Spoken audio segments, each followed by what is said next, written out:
Good evening, second grade math students, room 207, and I am here with Rossi, and tonight I am going to start reading part 2 in Crenshaw,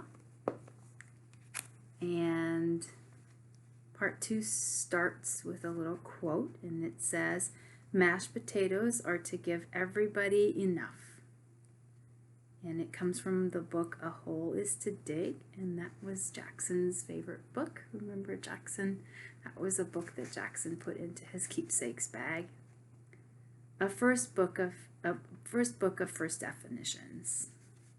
So we are in chapter 2, in part 2 of this book, Crenshaw, and now we're going to learn a new strategy, a strategy we haven't used yet, or maybe you have, you just don't know what it's called, and it's called to synthesize. And when you synthesize, you are starting to put everything together. You have been making your inferences, you have been asking your questions, you have been making text-to-text connections and text-to-self connections, and you've been visualizing, and now it's time to start putting all of those strategies together and make them come together, and you will come up with new ideas about the characters in the story and what's happening to their lives. And the author does that, and that's a trick that they use to make books more interesting to read and more exciting. So we are going to synthesize, and I'm going to model that for you, and I'm going to do that in talking it out. And I'll pause in the text and talk about how I'm synthesizing. Okay? Right. So chapter 18, we're starting part 2. I guess becoming homeless doesn't happen all at once. My mom told me once that money problems sort of sneak up on you. She said it's like catching a cold. At first you just have a little tickle in your throat, and then you have a headache, and then maybe you're coughing a little. The next thing you know, you have a pile of Kleenexes all around your bed and you're hacking your lungs up. So this is very important because, and this is how I'm thinking, they're talking about being homeless. So what do I know about homelessness? What do I know about children, my peers, being homeless? Okay.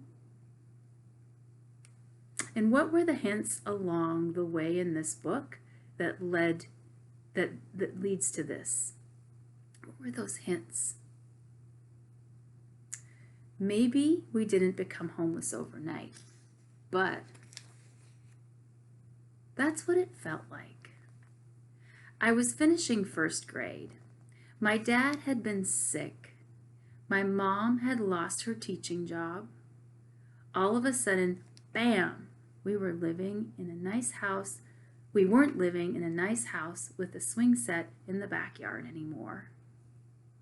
At least that's how I remember it. But like I said before, memory is weird. It seems like I should have thought to myself, whoa, I'm going to miss my house and my neighborhood and my friends and my life. But all I remember thinking was how much fun living in our minivan was going to be. Okay, so when you synthesize, you think about what has led up to this chapter and what were some hints along the way, and how that is painting a new picture of Jackson and his family for me. Okay, and I'm also thinking about, well, Crenshaw came along in the first grade. His imaginary friend appeared in the first grade, and now his imaginary friend is starting to reappear after a hiatus of a few years. Okay. All right, so I'm going to leave you with those thoughts. Have a good rest of your evening, and I will see you again tomorrow night to read you chapter 19 before the weekend. Okay, and Rossi is just really sleepy today. It's been overcast and he's just sleepy.